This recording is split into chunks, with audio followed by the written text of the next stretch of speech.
방송에서 제공하는 투자 정보는 투자 판단에 대한 조언입니다. 방송에서 제공하는 주식의 가치, 가격 상승 및 가격 하락에 대해서는 방송사에서 보장하지 않습니다.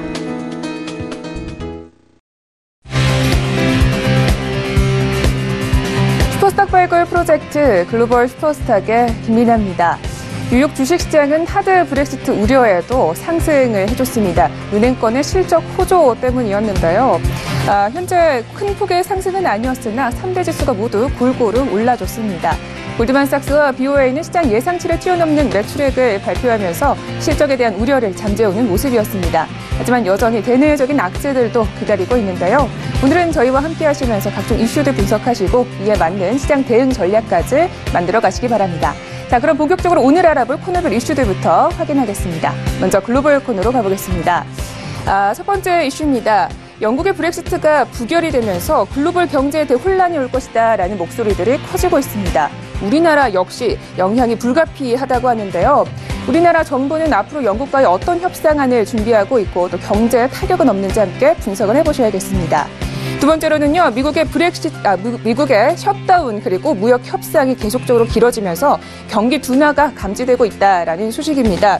이 때문에 연준의 대책에 대해서 귀추가 주목되고 있는 모습인데요. 앞으로 금융 정책은 어떤 것들이 있고 연준은 어떤 입장을 내놨는지 함께 분석을 해보겠습니다. 자, 이번에는 차이나 코너로 가보겠습니다. 먼저 첫 번째 소식입니다. 류호 부총리가요, 장관급 회담을 위해서 이달 말에 워싱턴 DC로 향한다고 합니다. 미국 측에서 초청을 했다고 하는데요.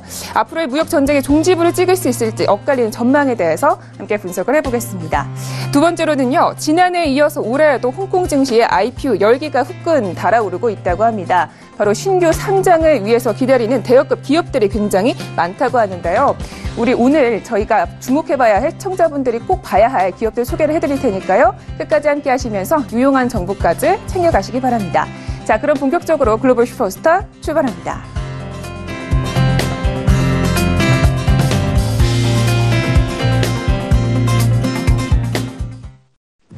네, 오늘의 글로벌 이슈에 대해서 자세하게 분석을 해보도록 하겠습니다. 오늘은요, 김동우 멘토님과 함께합니다. 네, 안녕하세요. 네, 안녕하세요. 김동우입니다. 네, 반갑습니다. 네. 자, 먼저 첫 번째 이슈부터 살펴보도록 하겠습니다. 어제 브렉시트는요, 영국 의회에서 부결이 됐지만 메이 총리는 불신임 투표를 지나치면서 승리를 했고요. 자리를 지키게 됐습니다. 하지만 그 불확실성 굉장히 여전히 남아있는데요. 향후 브렉시트에 대한 전망에 대해서 어떻게 보시는지요? 네, 지금 브렉시트 선거 결과는 어차피 투표 결과는 좀 예상됐듯이 부결이 됐고요. 지금 테레사 메이 영국 총리의 브렉시트 합의안 투표 자체가 이제 끝내 이제 부결이 되자 뉴욕 타임스를 비롯한 이제 여러 매체에서 이제 소식들을 전했는데요. 이제 사실상 이제 벼랑 끝으로 몰린 메이 내각과 그다음에 영국에 대해 영국 일간지 가디언마저도 향후 며칠간 불확실성에 대한 직면을 하게 될 것이라는 이제 그런 소식들을 전하고 있습니다. 이제 향후에 영국에서 펼쳐질 상황 중에서 이제 최악의 시나리오는 이른바 노딜 브렉시트가 되겠는데요. 이것은 이제 오늘 3월 29일에 영국이 EU를 즉각적으로 아무런 합의 없이 이제 탈퇴하게 되는 이제 그런 상황을 말하게 되는 겁니다. 자, 이번에 부결이 된 메이 총리의 EU와의 합의안에서 2020년 12월 31일까지 EU 탈퇴 전환 기간을 갖게 돼 있었고요. 전환 기간에 영국이 EU 회원국으로서 제3국들과 체결한 모든 조약이나 협정의 효력을 인정을 하면서 질서 있는 탈퇴를 준비할 수 있게 됩니다. 하지만 이날 합의안이 이제 부결되면서 노딜 브렉시트가 눈앞에 이제 현실로 다가오게 된 건데요. 영국이 EU 회원국으로 맺은 모든 협정이 3월 29일 탈퇴와 동시에 모두 종료가 되면서 새로운 통관 절차 그리고 국경 통제 등에 대한 대혼란이 예상되어진다라는 내용입니다. 특히 항공이나 해운 등 전 분야 물류 혹은 인적 이동 지연과 혼란으로 이제 세계 경제와 각 분야에 미치는 영향이 도미노 현상처럼 퍼져나갈 수 있게 되겠죠. 그래서 거기다가 이제 물가 상승을 이제 우려한 이제 영국 시민들이 이미 사재기, 비상 식량이라든지 의약품, 이런 움직임이 벌써 나오고 있고요. 1998년도 벨파스트 협정에 따라서 봉합된 북아일랜드 국경 문제의 향배도 지금 굉장히 예측하기 힘들다는 내용도 같이 나오고 있는데요. 대혼란이 예상되지만 브렉시트까지 이제 겨우 10주 정도밖에 남아있지 않아서 메이 정부도 내부적으로 노딜 브렉시트를 이제 준비해야 된다, 아니면 준비하고 있다라는 그런 이제 보도가 나온 바 있습니다. 물론 영국 정부가 EU와의 재협상을 시도는 할 수는 있겠고요. 메이 총리의 브렉시트안에 반대하면서 외무장관직을 내놓은 존슨 런던 시장이 메이 총리가 EU와 다시 협상을 해야 한다라고 주장을 하고 있습니다. 그래서 새로운 국민 투표안도 가능한 상황이고요. 해서 여러 가지 지금 메이 총리 입장에서는 이런 부결로 인해서 지금 여러 가지 문제들을 해결하기 위한 노력을 하고는 있지만 결코 지금 쉬운 돌파구가 마련되고는 있지 않고 있습니다. 자, 이 여파로 인해서 한국 같은 경우 수출 기업의 피해를 최소화시키는 이제 그런 대응책 마련에 지금 분주하게 움직이고 있는데요. 지금 영국 하원의 브렉시트 관련 합의안이 부결됨으로 인해서 우리 정부에서도 그런 수출 기업들의 불편함을 최소화시키고 또 불확실성을 해소시키기 위한 대응책 마련을 마련에 고심을 하고 있다라는 내용도 같이 나오고 있습니다. 그래서 정부가 가장 중점을 두고 있는 해법은 영국과 별도의 FTA를 체결하는 것인데요. 이를 위해서는 산업통상자원부가 오늘 30일부터 영국에서 양국의 국장급 무역 작업반을 열어서 FTA 체결 방안을 협의할 계획인 것으로 알려지고 있습니다. 노딜 브렉시트가 현실화되게 되면 영국과 교역하는 이제 우리 기업들이 큰 불편을 겪게 되는 것은 이제 뻔한 내용인데요. 현재 영국으로 수출을 할 경우에 한국과 EU FTA 관세 인하와 통관 절차 간소화 지금 혜택을 받고 있는데요. 만약에 노딜 브렉시트 상황이 된다 그러면 다시 관세가 인상이 되게 되고 복잡한 통관 또 인증 절차를 다시 거쳐야 되는 그런 혼란적인 상황이 될 수밖에 없게 돼 있거든요. 그래서 한국과 EU의 FTA 효과에 힘입어서 한국과 영국의 교육 규모가 2017년도에 약 16조가 넘는 그런 사상 최대치를 기록하기도 했는데요. 우리나라 기술 이제 수출 품목 수노는 전체의 74.2%가 금액으로는 66%가 노딜 브렉시트의 영향을 받을 수 있는 대단히 우리나라 수출 입장에서는 굉장히 중요한 그런 문제가 아닐 수가 없겠습니다.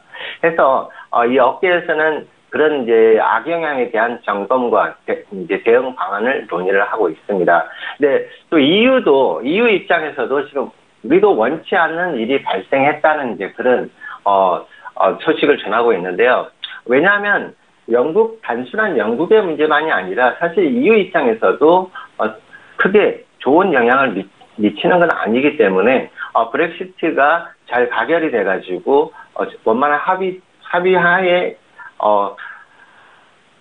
이루어지는 거기 때문에 EU 입장에서도 서로가 혜택을 받는 그런 상황이 됐어야 되는데 부결이 되면서 영국 파운드화도 한때 급락을 하다가 물론 다시 반등을 하면서 이제 안정을 되찾기도 하는 그런 모습인데요.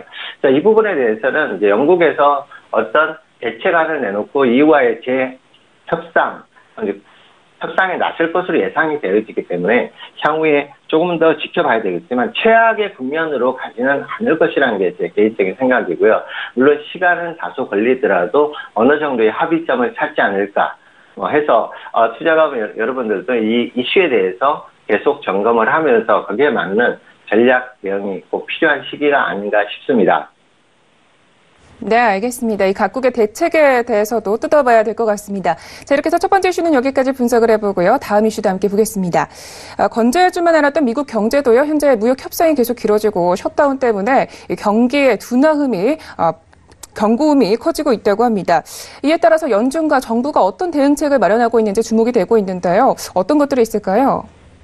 네, 지금 연준 내에서의 매파적인 성향이었던 에스더 조지 캔사스 연은 총재도 이제 추가 금리 인상을 자제한다는 발언과 또 미국 중국 무역 전쟁의 이슈 그리고 셧다운의 장기화 이런 문제들로 해서 지금 불확실성이 확대되고 있는 구간이고요.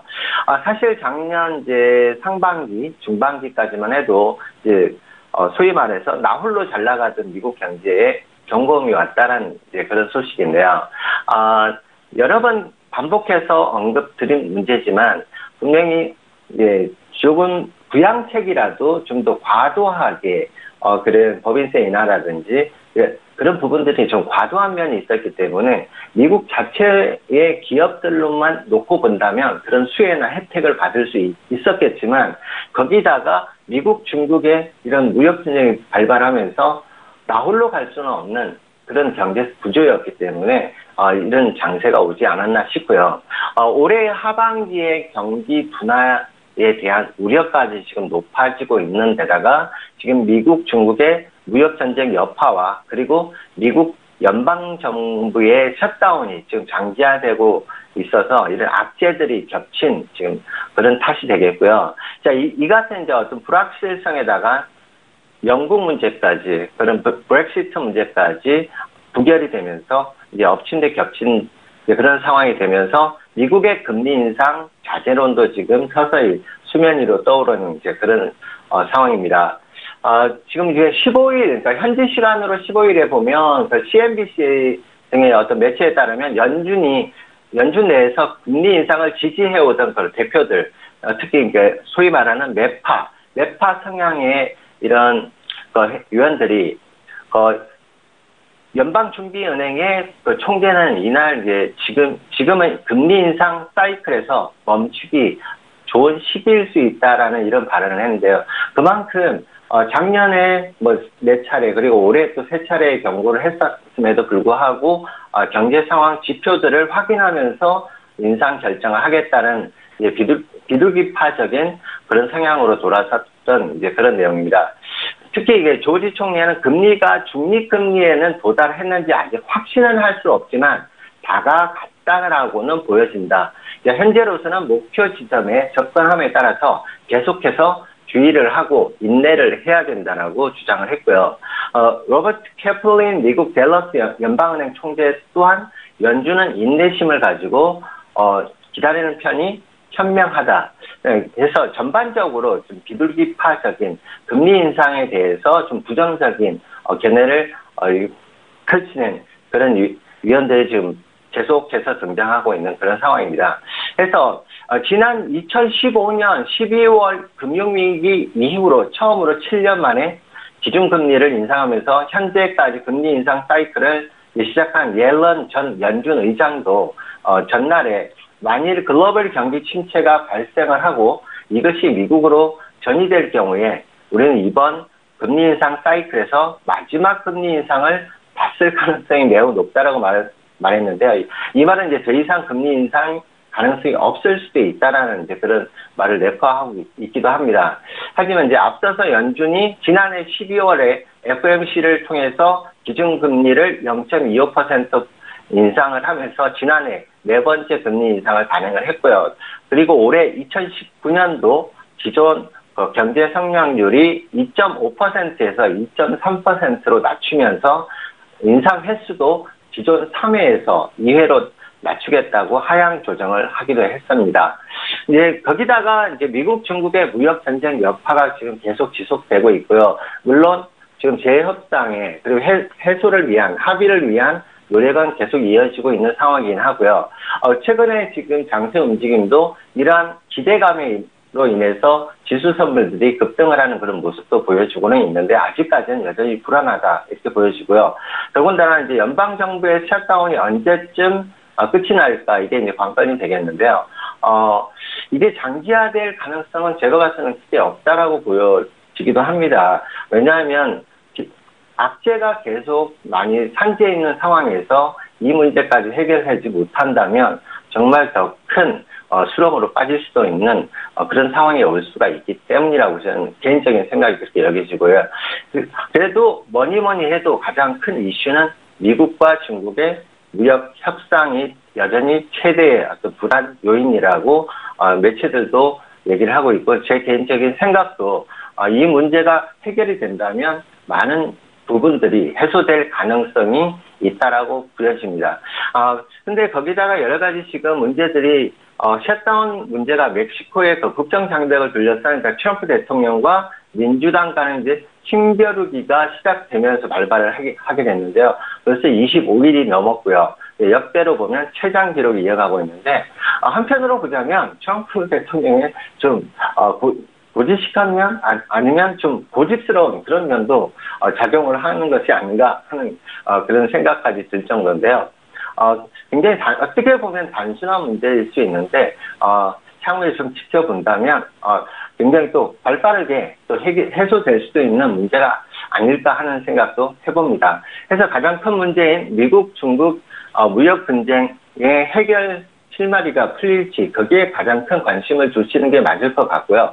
셧다운 문제는 어디까지나 일시적인, 말 그대로 일시적인 업무 정지이기 때문에 추후에 지금 어느 정도 기간도 많이 경과됐고, 또 향후에 뭐 다음 주가 됐든 1, 2주 내에도 충분한 어떤 해결 가능성은 있다고 보여지기 때문에 그 부분보다는 미중 무역 분쟁의 어떤 이슈에 좀 더 집중을 하시고 전략 구성하시는 게 여러분 투자자 여러분들한테 도움이 되지 않을까 싶습니다.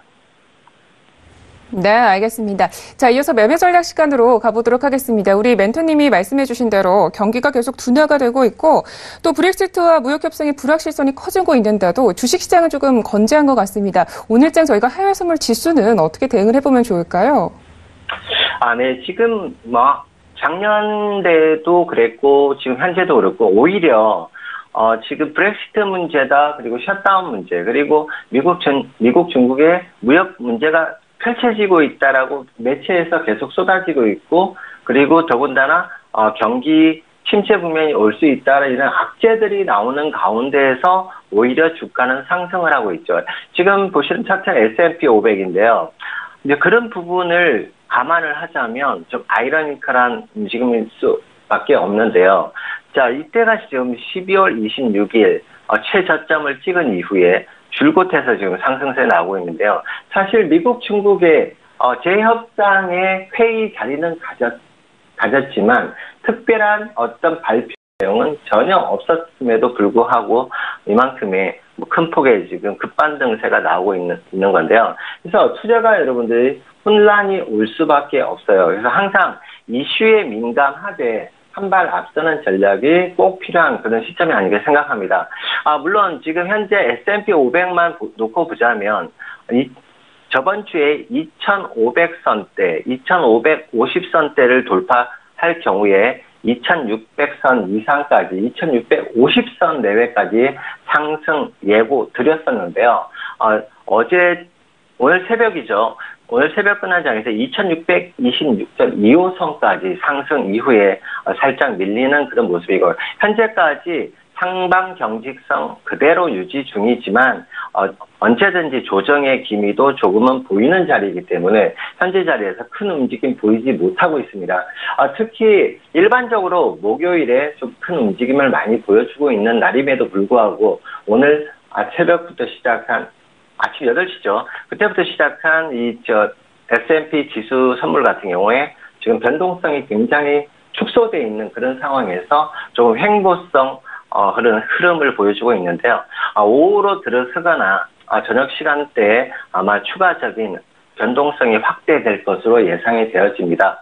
그래서 어제의 고점인 2626.25 라인의 돌파가 이어진다면 충분히 2650선까지 상방 열려 있고요.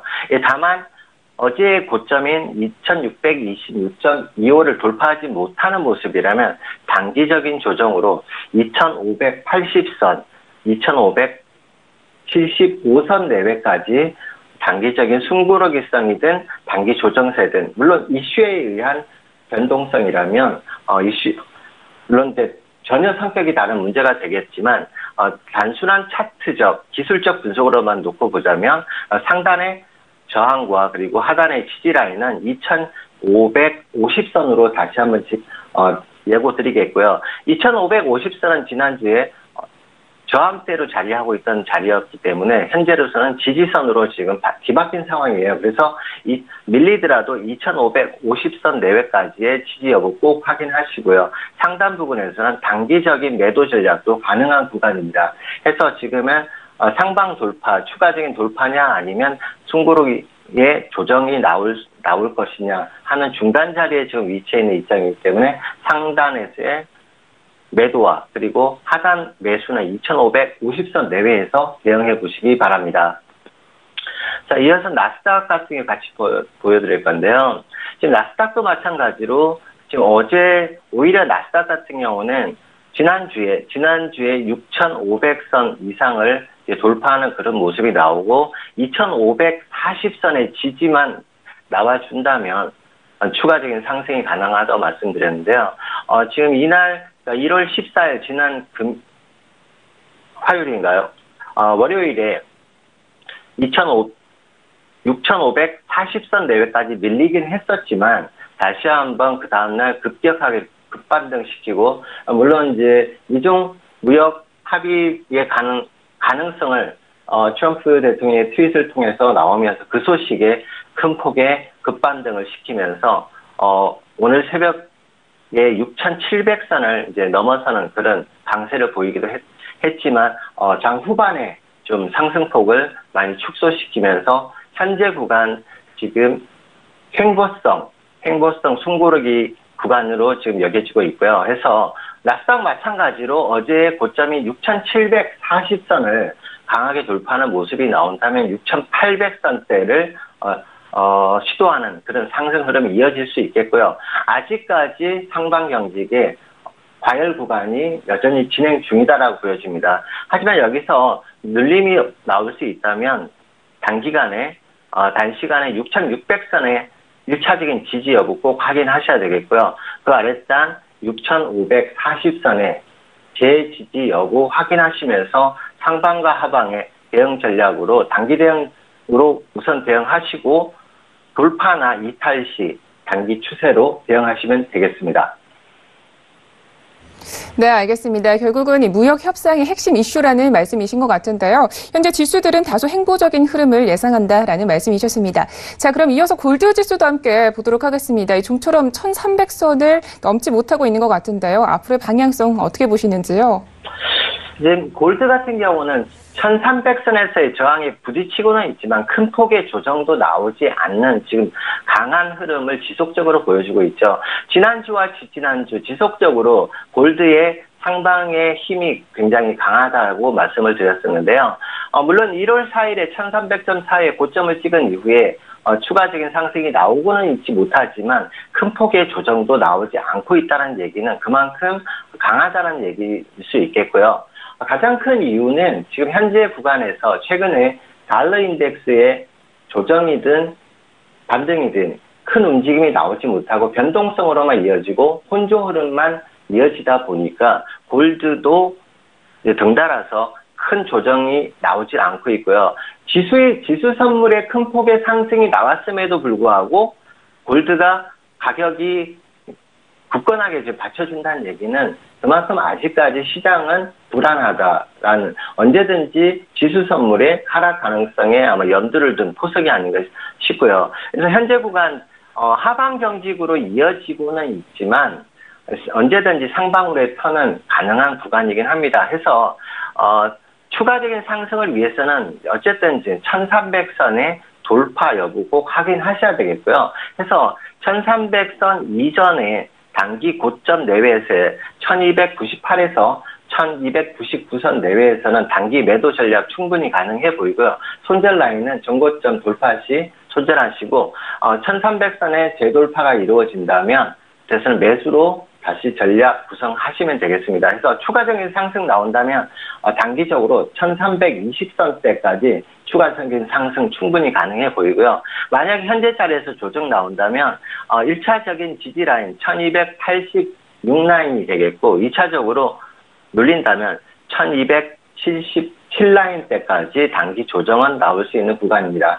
다만 가장 큰 명심을 하셔야 될 부분은 현재 달러 인덱스의 움직임과 그리고 지수 선물의 움직임에 따라서 골드가 양면을 동시에 반응을 하는 그런 모습이다 보니까 큰 폭의 하락도 큰 폭의 지금 상승도 나오지 못하고 있는 혼조 행보의 자리라는 점 꼭 유념하시고 해서 장기적인 추세보다는 장기적인 전략으로 우선 대응해 보심이 수익 누적에 도움이 되실 듯 합니다. 네, 알겠습니다. 자, 이번에는 유로 FX에 대한 매매 전략을 꾸려보도록 하겠습니다. 최근에는 이 유로 FX의 변동성이 가장 큰 것 같은데요. 어떻게 보십니까? 네, 지금 유로의 변동성이 클 수밖에 없는 게요. 사실 지금 달러 인덱스의 자리가 큰 그림으로 놓고보자면 정말 하향의 모습으로 접어들 것인지 아니면 하향의 모습을 보이는 듯 하다가 급반등으로 다시 한번 돌아설지에 어떤 터닝 포인트에 있다라고 봐도 과언이 아닐 정도다 보니까 지금 유로도 덜썩덜썩 되는 이제 그런 모습을 보이고 있는데요. 지난주에 제가 이때는 달러 인덱스의 단기적인 조정이 가능한 구간이라고 제가 말씀을 드렸었고, 최대 1.16700 정도까지 예고를 드렸었는데요. 500에서 700 여기까지는 도달을 하지 못하고 1.16325에서 고점하고 지금 빠진 경우인데요. 이제 이 구간 자체가 이제 미국의 지수 선물들이 급상승을 하면서 달러 인덱스가 강세를 보이면서 유로가 지금 하락한 그런 경우고요. 현재 유로 같은 경우는 하방 경직이 유지가 되고 있다 보니까 다시 상승세로 돌아서기 위해서는 최소한 1.15400은 돌파를 하면서 지지대 형성을 해야지 다시 한번 상승 추세로 돌아설 수가 있겠습니다. 하지만 그렇다고 하단이 굉장히 나약한 건 아닙니다. 하단 자체도 여전히 1.14000 대는 여전히 지금 지지를 하고 있는 구간이기 때문에 지금 상방과 하방에 계속 혼조적인 움직임이 당분간은 지속될 가능성이 있어 보입니다. 해서 단기간에 상승 추세가 나오기 위해서는 최소한 1.15000 내외를 돌파하면서 지지대 형성만 한다면 다시 한번 추가적인 상승 1.16000대까지의 상승 가능하겠고요. 하지만 지금 하단대 1.14100 내외의 지지가 이루어지지 못한다면 다시 한번 1.3620의 전저점의 내외까지의 추가적인 하락도 염두에 두시고 대응하셔야 되겠습니다. 해서 유로의 급반등세가 지금 반등세와 하락세가 계속 반복되는 변동성 구간이 확대된 구간이기 때문에요. 단기 추세 흐름에 너무 따라다니시지 마시기를 꼭 권고드리고요. 흐름이 나오더라도 정확한 신호가 나올 때까지는 좀 인내심을 가지고 포인트를 정해서 진입하시는 그런 투자 전략으로 임해 보시기 바랍니다. 네, 알겠습니다. 이어서 브렉시트가 화제인 만큼 파운드화에 대한 부분도 짚어봤으면 좋겠는데요. 최근에 좀 일정 구간을 유지하고 있는 것 같은데 간략하게 흐름을 예측해 볼 수 있을까요?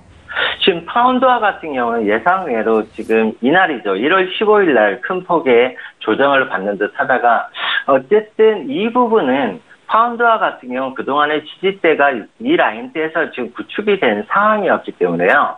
이날은 어차피 예상된 그런 내용이 아니었을까 싶어요. 해서 전반적으로 봤을 때는 의도적인 눌림이 크게 한번 왔다가 급하게 다시 한번 들어올리는 그런 시세를 연출한 구간이 아닌가 싶습니다. 사실 그래서 파운드 같은 경우 오히려 지금 추가적인 상승이 가능한 구간이고요.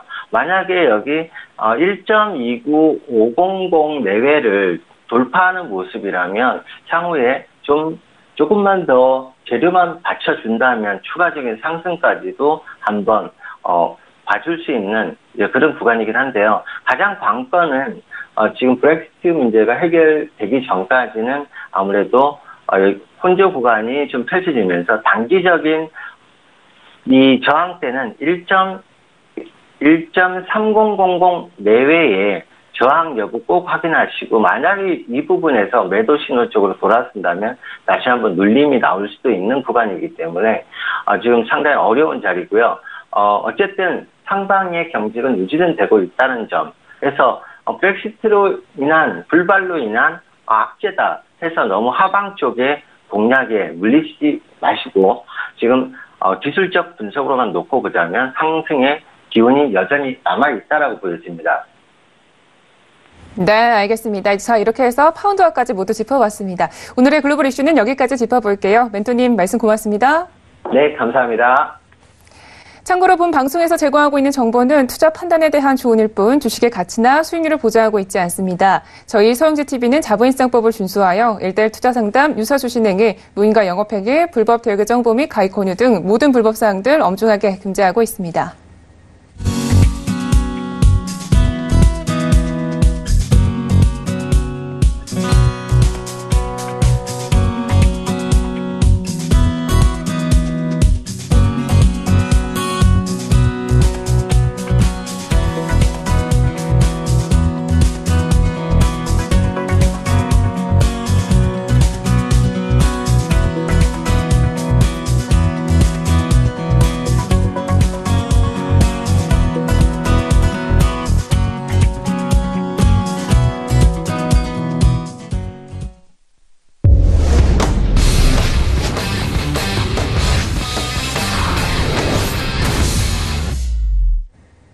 네, 차이나 코너 시작하도록 하겠습니다. 오늘의 차이나 이슈에 대해서 조금 더 자세하게 분석을 해볼 텐데요. 오늘은 김정철 멘토님과 함께합니다. 네, 멘토님 안녕하세요. 네, 안녕하십니까. 네, 반갑습니다. 자, 저희 이슈 분석하기에 앞서서요. 전일장 마감 시황부터 알아보면 좋겠는데요. 일단 오늘장 같은 경우는 약간의 상승 출발했다고 합니다. 네, 일단 상승 출발을 하긴 했는데 제가 봤을 때는 큰 폭으로 움직일 것 같지는 않고요. 왜냐하면 우리가 생각을 해봐야 될 게 뭐냐면 경기부양책으로 올라온 거기 때문에 이 경기부양책 올라온 부분이 얼마나 이제 오래 갈까를 봤을 때는 그렇게 오래 가진 못할 거다 이렇게 좀 보고 있습니다. 경기부양책이라고 얘기 드렸던 건 제가 지난번에 얘기 드렸던 거와 똑같은 거죠. 지난번에 얘기 드렸던 게 뭐냐면 지준율 인하할 거다. 15일, 30일 날 지준율 인하할 거다라고 했는데 15일 날 지준율 인하했습니다. 인하한 부분뿐만 아니라 지금 이제 약 92조 원 정도를 유동성을 시중에 공급을 했어요. 근데 공개 시장 조약을 통해 가지고 이제 인민은행이랑 중국 정부가 5,700억 위안 유동성을 시중에 공급을 어제 했습니다. 그래서 그 부분 때문에 이제 어제 상위 종합이 조금 더 반등을 할 수 있었던 그런 모습을 좀 보여줬고요. 전날 이제 시중은행 그러니까 15일 이틀 전이죠. 이제 지급준비율을 지준율을 0.5포인트 인하를 했고 거기에 이제 유동성을 추가로 공급하면서 완전히 이제 통화 기조 정책을 완전히 완화 쪽으로 선택을 한 그런 상황입니다. 그래서 현재 지금 위안화가 사실상 좀 더 안 좋아지지 않는데 달러가 강하지 못해서 그래도 위안화가 좀 그래도 버티고는 있다. 버티고는 있는데 그래도 위안화가 최근에 좀 시중에 돈이 많이 풀리는 것 때문에 결과론적으로는 이제 위안화가 좀 약세가 또 다시 시작하고 있다. 이렇게 보시면 좋을 것 같습니다. 지금 현재 중국 상해종합 차트를 보시면은 일단은 제가 눈이 올라와야 된다고 하는 2,565포인트 올라왔습니다. 이제 올라왔는데 이제 올라와서 안착을 해야 되겠죠. 이제 밀리면 안 되겠습니다. 여기서 이제 밀릴 경우가 문제인 거죠. 밀릴 경우가 문제인데 여기서 밀리지 않아야 된다는 거. 그 부분은 우리가 좀 생각을 좀 꼭 해보셔야 될 것 같고요. 밀리면 안 된다라는 건데 여기서 이제 다시 깨고 내려가면 그냥 다시 박스권인 거고요. 여기서 반등하고 올라왔을 때 최소한 우리가 단기적으로 고점을 볼 수 있는 게 2,667, 2,670 이 정도 되겠네요.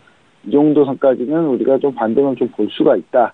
이렇게 좀 얘기 좀 드릴 수 있겠고요. 그리고 일단 상해종합뿐만 아니라 항생 같은 경우도 이제 소폭 상승을 보여줬는데 잘 버티고는 있어요. 요즘 잘 버티고 있는데 항생 지수가 조금 더 괜찮다라고 좀 보여집니다. 그래서 어제도 이제 밑에서 좀 올라온 부분, 어제도 밑에서 밀렸다가 지금 끌어올려서 다시 올라온 부분인데 일단은 26,900포인트 이상은 지금 현재 와 있는 상태인데 전 고점이 얼마 남진 않았어요. 27,180포인트 정도 되니까 27,000선을 넘어서 가기 시작하면 단기 상승 추세는 어느 정도 좀 지금 거의 다 왔다 이렇게 보시면 좋을 것 같고요. 여기를 뚫고 올라가느냐 마느냐인데 여기가 뚫기는 좀 쉽지 않지 않을까? 저는 좀 이렇게 좀 생각을 해볼 수 있겠고요. 그래서 항생지수 홍콩 항생 선물 트레이딩 하시는 분 네 같은 경우는 일단 매수 목표치를 27,100까지 한번 잡아보시면은 상당히 좀 좋지 않을까? 좀 그렇게 좀 생각을 해볼 수 있겠습니다. 그리고 일단은 30일 날이죠. 30일 날 월 말에 민중 무역전쟁 관련해서 무역 협상으로 전환이 됐는데 그 협상 전환에 장관급 회담이 있기 때문에 일단 거기까지는 일단 시장에서 노이즈가 좀 나오긴 하겠지만 그 노이즈 안에서도 그래도 좀 시장이 상승되는 좀 괜찮을 수 있다 이렇게 좀 얘기를 드리겠고요. 그때 협상이 들어가냐 안 들어가냐 여기에 따라서 우리가 좀 이제 추가적으로 상해종합이나 항생지수를 더 볼 수 있느냐 없느냐가 결판이 나지 않을까 저는 이렇게 좀 생각을 해볼 수 있겠습니다. 그리고 우리가 중요한 사실이 있는데요. 그 설날이 얼마 남지 않았어요. 설날이 얼마 남지 않았는데 중국도 설날 같은 이제 명절로 세는데 중국 춘절 연휴는 엄청 깁니다. 중국 춘절을 앞두고 얼만큼 중국이 지수를 끌어올릴 수 있느냐 이 부분도 우리가 좀 관전 포인트로 보시면 좋을 것 같네요. 네, 알겠습니다. 마감 시황에 대해서 알아봤고요. 이슈 분석으로 바로 가보도록 하겠습니다.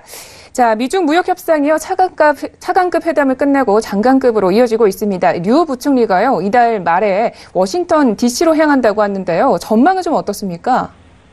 일단 사실 이제 차관급 회담에서 노이즈가 좀 있었다가 약간 극적으로 뭐가 된 것 같은 느낌인데 근데 어제 이제 미국 공화당 상원의원이 그런 얘기를 했죠. 별 진전된 건 하나도 없더라. 로버트 라이트하이즈한테 관련 내용을 좀 들어봤는데 진전된 건 하나도 없더라. 뭐 이런 얘기는 있었어요. 근데 하지만 그럼에도 불구하고 제가 봤을 때는 좀 그나마 그래도 좀 상황적으로 봤을 때는 지금 협상이 들어갔다는 부분과 날짜가 잡혔다. 일단 날짜가 잡혔다는 게 중요한 거죠. 날짜가 잡히고 언제 갈 예정이다라고 이렇게 보여주는 게 더 중요한 거기 때문에 제가 봤을 때는 그런 부분에 대해서 이제 약간 긍정적으로 우리가 좀 볼 수 있지 않나 이렇게 좀 생각을 해볼 수 있겠고요. 일단 이제 구체적으로 한번 얘기를 좀 드려보도록 하겠습니다. 일단 우리가 지금 현재 류 부총리가 현재 이 장관급으로는 담당자라고 보시면 될 것 같아요. 장관급으로는 담당자고 그 다음에 미국에서는 이제 원래 스티브 무누신 장관이 원래는 담당자죠. 담당자인데 현재 로버트 라이트하이즈한테 이제 대표를 넘겨놓은 상태인데, 그래서 스티브 무누신 장관하고 그 류 부총리하고 좀 친분이 있어요. 친분이 있기 때문에, 제가 볼 때는, 스티브 무누신 장관이 그래도 좀, 이번에 좀 나오지 않을까, 이런 생각은 해볼 수 있겠습니다. 이런 생각은 해볼 수 있겠고요. 일단 방미를 먼저 미국에서, 그냥, 이거는, 그냥 외교 관례예요. 그래서 이제, 큰 의미를 두긴 좀 그런데, 미국에서 이제 방미를 요청을 했습니다. 방미를 요청을 했고, 방미 요청한 부분에 대해서 이제 류 부총리가 수락을 한 상태고요. 진전이 있었기 때문에 이제 장관급 회담으로 갔겠죠. 근데 그 진전이, 크리티컬한 진전은 아닌 것 같아요. 일단, 조금 더 나아졌다 정도 뿐이지, 크리티컬한 진전은 아닌 것 같고, 이전에 이제 스티브 무누신과 로버트 라이트하이즈 뉴욕 대표를 만나가지고 뉴욕 전쟁 종식을 해서談판을 이제 지으러 갑니다. 여기서 이제 다 결정나요. 그러니까 양국 정상이 만나가지고 뭔가 해결을 보진 않을 거예요. 이미 다 해결 보면 그때 이제 손잡는 게 이제 양국 정상들이 하는 일이고, 장관급 회담이 거의 최종 마지막 단계다라고 보시면 됩니다. 중국 같은 경우는 경기 둔화하고 맞물려고 몇 년 전 피해가 이제 점점 심해지고 있기 때문에 미 연방정부 셧다운, 미국은 또 연방정부 셧다운 때문에 또 경기 둔화가 나타날 가능성이 높다라는 우려가 좀 있죠. 그런 부분 때문에 양국 다 지금 이제 경제 쪽에 부담감이 있어요. 부담감이 있기 때문에, 일정 부분 양보를 하지 않을까, 다들. 이런 생각은 다들 할 겁니다. 그래서 양보를 통한 확산 타격이 가능하지 않을까라는, 순진한 기대를, 저도 한번 해보고 싶습니다. 저도 한번 해보고 싶은데, 일단은 미국이 양보를 크게 하진 않을 거니까, 중국이 얼마큼 양보하느냐에 따라서, 이 상황이 좀 달라지지 않을까. 이렇게 좀 생각해 볼 수 있겠고요. 일단 피터슨 국제경제연구소, 니콜라스 라디 선임연구원 같은 경우는 가장 유력한 시나리오가 중국이 제시한 양보안을 미국이 모두 받아들인 대신 고유 관세 부과를 일정 기간 이내에서 중국의 약속 이행에 시간을 좀 줄 거다. 그러니까 무슨 말이냐면 중국이 일단은 양보안을 제시하고 미국이 그 양보안이 마음에 들지 않더라도 일단 받아주는 거죠. 받아주는 대신 미국은 그래도 관세금은 조금 더 연장해서 너네 하는 거 볼게. 이런 식으로 해결을 지을 가능성이 좀 있다라는 거죠. 상당히 합리적이에요. 합리적인데 미국이 그 정도 가지고 만족을 할 것 같지는 않고요. 일단 그 트럼프 대통령이 아닌 다른 행정부였을 때는 이 정도 협상 아니면은 뭐 가능하다라고 보여지는데 사실 그렇게 쉽지가 않을 것 같고 이제 중국 상무부 부부장 전 중국 상무부 부부장 웨이젠거 같은 경우는 도널드 트럼프 대통령도 셧다운하고 주시장 약세 때문에 무역 전쟁에서 승리를 선언한 일단 승리 선언 먼저 하고 다음에 추가적으로 조금 더 조율하는 형태를 하실 수 있다라는 것 때문에 약간 이번 장학금에다가 기대를 거는 기대가 좀 다들 큰 것 같습니다. 하지만 또 반대로는요, 완전한 타결의 가능성은 없을 것이다. 이런 부정적인 의견들도 있거든요. 이 부분에 대한 가능성은 어떻게 보시는지요? 네, 저는 사실 완전한 타결이 되지 않는다고 봅니다. 저는 이쪽 입장인데, 중국 지적재산권 도용하고 중국에 투자하는 미국 기업에 대한 기술 이전 강요, 이런 부분들은 결국 구조적 이슈거든요. 구조적 이슈인데 중국이 물론 이 구조적 이슈를 전혀 안 건든다는 건 아닌데 속도가 있어요. 속도가. 그러니까 개방하는 속도가 있는데 이 개방하는 속도보다도 미국에서 요구하는 거는 훨씬 빠르거든요. 그러니까 이 개방하는 속도를 이걸 유지를 해야 중국이 버티는데 그걸 유지하지 않으면 결국 버티지 못하니까 그런 부분들 때문에 지금 현재 간격이 좀 좁혀지지 않고 있다는 점이 문제죠. 그래서 이번 고위급회담 때 이 부분을 얼마나 간격을 좁혀주느냐 해법이 마련하는 게 좋을 것 같아요. 그러니까 양쪽은 간격을 좁히겠다는 서로 간의 의지는 이제 확인을 했으니까 이 간격을 서로의 자존심을 안 다치는 선에서 그 절묘한 해법이 필요한 거죠. 약간 미국은 엄청나게 양보를 받은 것 같은 그런 제스처를 취해서 승리를 거둘 수 있게끔 선언하게끔 해주고 중국은 실질적으로 많이 그렇게 피해를 보지 않는 양보안, 그러니까 그 개방이나 이제 지적재산권 이쪽에서 문을 열은 부분에 대해서 약간 속도 조절을 할 수 있는 그런 뭔가 안전장치가 들어가는 그런 적당한의 묘수가 필요한데 뭐 그런 묘수가 제가 봤을 때 많지는 않습니다. 많지는 않아서 지금 강경파죠. 강경파인 로버트 라이트하이저 미국 대표부가 직접 이제 협상에 나선다는 점이 이제 쉽지 않은 협상을 의미한다. 뭐 저는 이렇게 좀 보여지고요. 다만 협상에 실패하더라도 협상이 만약에 하다 깨졌어요. 깨었다 하더라도 전면적으로 막 양쪽이 막 고유관세 분고하고 막 그런 상황까지는 가지는 않을 것 같아요. 지금 현재 조성적 분위기까지 왔을 때는. 그럼 이제 거기에보다 이제 전면적인 관세 부과보다는 약간 예외 품목들을 조금 확대 적용하는 거죠. 우리가 이미 일전에 미 행정부에서 트럼프 행정부에서 경험한 적이 있습니다. 그 대이란 제재 때 예외 국가들을 미국이 이제 지정을 했지 않습니까? 그런 것처럼 예외 품목들을 조금 지정해주면서 약간의 서로 테러를 조금씩 열어주는 그런 형태의 긴장 관계는 계속 유지하지 않을까. 결국 협상이 이제 최종적으로 잘 마무리되지 않고 실패는 하더라도 그런 방법으로 좀 진행되지 않을까. 저는 이제 그렇게 생각을 하면서 약간 분위기는 그래도 예전보다는 조금 더 낫다. 이렇게 보면 좋을 것 같네요. 알겠습니다. 자, 계속해서 두 번째 이슈도 함께 보도록 하겠습니다. 지난해 뉴욕 증시를 제치고 세계 최대 IPO 시장이 된 홍콩 증시가요. 올해도 굉장히 기대가 많다고 합니다. 자, 올해 홍콩 증시의 신규 상장을 기대하고 있는 기업들 어떤 것들이 있을까요? 네, 일단은 홍콩증권거래소가 뉴욕 거래소 제치고 IPO 시장, 그러니까 신규 상장 쪽 기업공개 시장에서는 지금 1위를 차지했습니다. 작년에 샤오미랑 뭐 여러 기업들이 했죠. 상장을 했는데 지금 주가는 처절합니다. 지금 너무 안 좋은데 지금 올라간 상장한 기업들이. 근데 지난해 홍콩 증시 상장한 기업이 125개. 엄청나요. 엄청나게 많이 상장했죠. 조달한 자금만 365억 달러, 약 40조 정도 됩니다. 40조 8천억 정도. 전년 대비해서 175% 급증했고요. 2010년 이후 최대 규모입니다. 올해도 이제 대기업들이 상장을 준비하고 있는데 이 같은 추세가 계속 이어질 전망이고요. 현재 홍콩 증시 상장 기업이 하루에 3개꼴, 현재까지 30여 개가 벌써 상장을 신청한 상태고 결과를 기다리는 게 무려 140개나 돼요. 그래서 뭐 기본적으로 한 100개 이상은 올해도 상장이 될 거다라고 좀 보여지고 있고요. 홍콩 증시가 이렇게 상장 또 많이 하는 이유가 홍콩 증시가 홍콩 거래소가 최근에 그 상장 제도를 많이 개편하면서 조금 더 상장이 좀 손쉬워졌습니다. 그리고 경영자들, 대주주들 입장에 상당히 유리한 제도를 많이 가지고 있기 때문에 그런 부분들 때문에 상당히 좀 이 홍콩 증시, 홍콩 거래소에 상장하는 걸 선호하는 것 같아요. 그래서 현재 지금 그쪽으로 좀 밀리고 있다. 이렇게 좀 얘기를 드릴 수 있겠네요. 네. 그러면 우리 시청자분들이 홍콩 증시에서 주목해봐야 할 기업들 간략하게 소개를 들어볼 수 있을까요? 네, 이제 올해 홍콩 증시가 가장 주목할 기업으로 중앙거지가 있습니다. 중앙거지라고 있는데 우리나라 KTNG 생각하시면 될 것 같아요. 세계 최대 담배회사 중국담배공사 산하의 국제 부분을 자회사해가지고 새로 만든 기업이에요. 중앙거지라고. 그러니까 우리나라의 KTNG인데 해외 사업만 하는 자회사다. 이렇게 보시면 될 것 같아요. 중국담배공사 같은 경우는 전 세계 1위고요. 인구가 워낙 많아서 다른 피는 사람도 많을 거 아니에요, 중국. 그렇죠?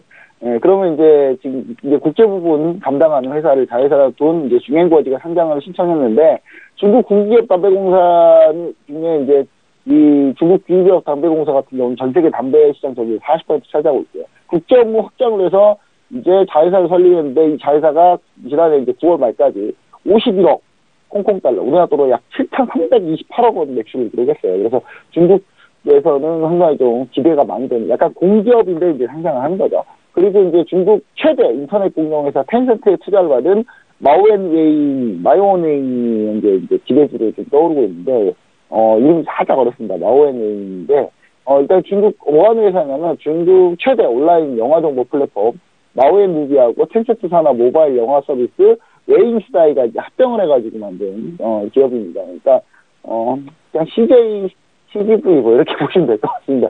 거기에 이제 약간 영화 플랫폼까지 들어가 있고 뭐 안에 컨텐츠들이 들어가 있다. 뭐 이렇게 보시면 좋을 것 같아요. 좀 확장해가지고 그렇게 생각하시면 좀 시청자분들 이해가 쉬울 겁니다. 그래서 이제 춘절 연휴 때 한 2월쯤에 아마 상장을 할 것 같고요. 상장하게 되면 상당히 좀 관심이 좀 가는 기업이다. 이렇게 보시면 좋겠습니다. 유니콘 기업 중에 상당히 좀 각광을 받았던 기업이에요, 이 기업도. 그리고 이제 가장 좀 우리가 기대 많이 하고 있는 게 스타벅스의 대항마, 중국의 스타벅스 대항마라고 알려져 있는 이제 루이신 커피인데, 루이신 커피가 홍콩 IPO를 할 것 같아요. 아직 확정은 안 지었는데, 지금 현재 제가 봤을 때는, 올해 초에, 이제 2월 초에 그 SC은행 홍콩 집행기사 출신인 메이어트 샤클 같은 경우가 이제 재무책임자 CFO가 됐어요. 그래가지고 루이신 커피 CFO가 돼서 홍콩법인에 지금 현재 등록 완료했습니다. 홍콩법인 등록 완료했다는 얘기는 뭐냐? 홍콩시 상장하겠다는 얘기예요. 그래서 이제 지난해 1월 2017년에 루이신 커피가 생겼거든요. 2017년 말에 생겨가지고 2018년 초에 영업을 하기 시작했는데 벌써 1년 만에 진짜 1년 만에 중국 내 2천여 개 매장을 현재 오픈했습니다. 스타벅스가 중국계에서 1위인데 지금 치열하게 의리다툼할 가능성이 높은 루이신 커피도 상장 가능성이 있다. 이 부분 좀 우리가 생각해보면 좋을 것 같네요. 네, 알겠습니다. 바로 이어서 저희 기업 분석 시간으로 가보도록 하겠습니다. 오늘 저희가 눈여겨보면 좋을 종목 빠르게 한번 훑어볼까요? 네, 제가 가지고 온 종목은 해첨유업인데요. 해첨유업 리뷰를 한번 해드리려고 합니다. 지난번에 제가 이제 이 종목에 대해서 한 2번 정도 가지고 나왔는데, 지난번에 한번 손절이 됐어요. 안타깝게. 그래서 다시 한번 재도전하겠다. 이렇게 했는데, 재도전 성공했습니다, 드디어. 예, 중국 최대 조미료 생산 기업이고, 시장 최고지, 시장 가격 결정자, 시장 독점 사업자라고, 과정 사업자 정도거든요. 과정 사업자라고 보시면 됩니다. 점유율 1위고 수익성 1위. 우리나라 따지면 CJ 제일제당 뭐 이런 회사라고 보시면 돼요. 고급 제품 확대 전략하고 안정한 유통망을 현재 지금 가지고 있는데, 지금 현재 최근 아이들 입맛에 맞춘 어린이 비빔장, 한국 거 그대로 모방했다고 합니다. 해첨을 직접 밝힌 거예요, 이거는. 제 얘기가 한 게 아니라. 한국 식품을 대놓고 모방하는 경우가 상당히 유명합니다. 주로 그, 모델도 한국 사람 많이 써요. 예, 모델도 한국 사람 많이 씁니다. 지금 현재, 지난번에 제가 얘기 드렸을 때 어느 지점이었냐면요. 67.5영당, 67.2대, 이때 제가 매수를 얘기 드리고, 여기 지점에서 매수 얘기 드리고, 손절이 됐어요. 손절돼가지고, 진짜 마음이 너무 아팠는데, 그래서 다시 올라올 때 제가, 다시 한번 매수를 하자, 이 부분에서. 다시 한번 매수를 하자 해서 다시 가지고 나왔었죠? 가지고 나와가지고, 현재 이제 올라와서 여기서 추가 매수 들어갔고, 그 다음에 현재 급등이 나온 상태입니다. 급등이 나온 상태, 이틀 동안 급등이 잘 나왔죠. 그런 부분들이 있는데, 일단 67.500명에서 매수 후에 63.100명에서 저희가 손절 한번 했고요. 그래서 다시 재접근했는데, 이게 12월 18일 날 제가 얘기 드렸었고요. 현재 이제 1차 목표가 72.500명, 지금 현재 매수가는 60.500명, 63.200명의 양쪽에서 둘 다 매수를 해서 지금 분단가가 약 4호 정도 됩니다. 4호 정도 되는데, 지금 이 정도 단가에서 현재 72.8년까지 왔으니까, 일단 2,000%가 72.500명을 계속 유지할 겁니다. 79.500명이 이쪽 라인입니다. 좀만 가면 이제 2,000%가 되는 거예요. 그러니까 2,000%가를 대신 원래 82까지 봤었는데 좀 낮출게요. 좀 낮춰서 움직임 좀 올라봐야 얼마나 오르겠냐라는 생각도 있기 때문에 일단은 79.000 상해 증시 상대적게 위안입니다. 79 위안까지 좀 목표까지 맞추고요. 손절가는 다만 65 위안으로 상향 조정하겠습니다. 그래서 65 위안이면은 매수가에 손절한다 이렇게 보시면 좋을 것 같습니다. 안정적으로 현재 좀 끌고 갈 수 있다 이렇게 좀 얘기를 좀 드리고 싶네요. 네, 알겠습니다. 기업 정리까지 해봤습니다. 자, 이렇게 해서 말씀은 여기까지 드릴게요. 멘토님 오늘도 고맙습니다. 네, 감사합니다. 참고로 본 방송에서 제공하고 있는 정보는 투자 판단에 대한 조언일 뿐 주식의 가치나 수익률을 보장하고 있지 않습니다. 저희 서영재TV는 자본시장법을 준수하여 1:1 투자 상담, 유사수신행위, 무인가 영업행위, 불법 대역의 정보 및 가입 권유 등 모든 불법 사항들 엄중하게 금지하고 있습니다.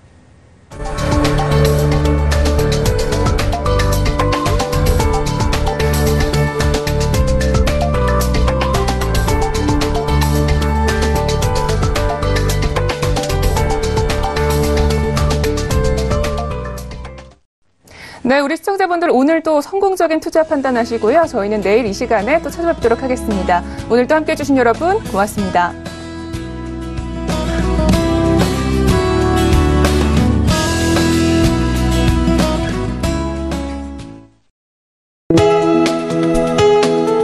본 방송에서 제공하는 투자 정보는 투자 판단에 대한 조언입니다. 방송에서 제공하는 주식의 가치, 가격 상승 및 가격 하락에 대해서는 방송사에서 보장하지 않습니다.